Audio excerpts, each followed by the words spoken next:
नमस्कार बंधुरा दीपार रान्नाघरे तोमादेरके आरो एकबार स्वागत। तो चलो आज के खूबी कम मशला दिए घरोया पद्धतिते बानिये निई घुगनी रेसिपि। तो घुगनी रेसिपिटा किभाबे तैरी करलाम प्रथम थेके शेष पर्यन्त अवश्यई पुरो भिडियोटा देखते थाको।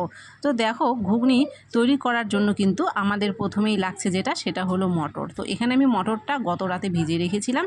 সেই मटर আর आलू प्रेसारे দিয়ে দিলাম আর দিয়ে দিলাম সামান্য লবণ আর হলুদ আর দিয়ে দিলাম পরিমাপ মতো জল। এখন এগুলোকে আমি সেদ্ধ করে নেব। আর হলুদটা দিলাম কারণ হলুদ দেওয়ার ফলে দেখো এর রঙগুলো কিন্তু খুব সুন্দর রয়েছে। আর এখানে দেখো মটর আর আলু কিন্তু খুব ভালো করে সেদ্ধ হয়ে গেছে। এগুলোকে আমি জল ঝরে নামিয়ে নিয়েছি।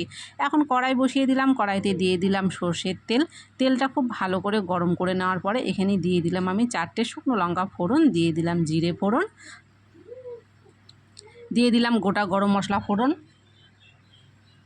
আর দিয়ে দিলাম একটা তেজপাতা ফোড়ন। এবার ফোড়নগুলোকে খুব ভালো করে এখানে নেড়ে চেড়ে নিলাম। তারপরে এখানে দিয়ে দিলাম পেঁয়াজ কুচি।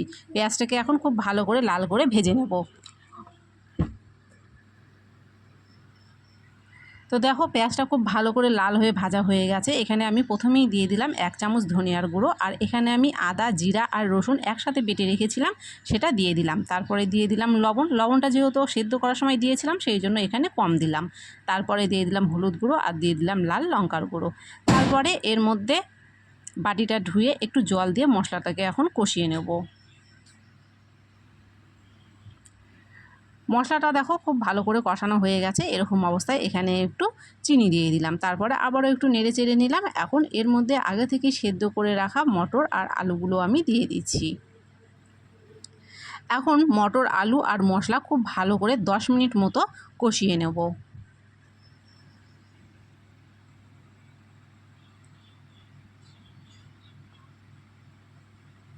আমি একটু টাইম নিয়ে কিন্তু এগুলোকে খুব ভালো করে দেখো কষিয়ে নিয়েছি।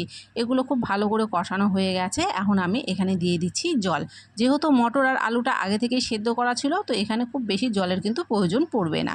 তো সামান্য পরিমাণ এখানে জল দিয়ে দিলাম। তারপরে এটাকে আমি ফোটার জন্য ছেড়ে দেবো 5 মিনিট মতো। তো দেখো এটা ফুটে উঠলে এর মধ্যে আমি এখন দিয়ে দেবো গরম মশলা বাটা। তো আমি এখানে গোটা গরম মশলা বেটে রেখেছিলাম, সেই গোটা গরম মশলা বাটাটা আমি দিয়ে দিলাম। তোমরা কিন্তু এখানে গরম মশলার গুঁড়ো ব্যবহার করতে পারো। তারপরে দিয়ে দিলাম 1 চামচ মতো ঘি।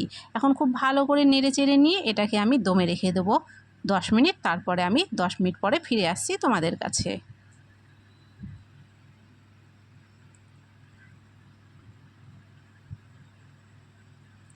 10 মিনিট পরে ফিরে এলাম। রেডি হয়ে গেল ঘুগনি। খুবই সাধারণভাবে খুবই কম মশলায় ঘরোয়া পদ্ধতিতে দেখিয়ে দিলাম। কেমন লাগলো কমেন্ট করে অবশ্যই বলো। ভালো লাগলে লাইক করে দিও, চ্যানেলটাকে সাবস্ক্রাইব করে দিয়ে পাশে থাকা বেলটিকে প্রেস করে দিও। ধন্যবাদ তোমাদের সকলকে।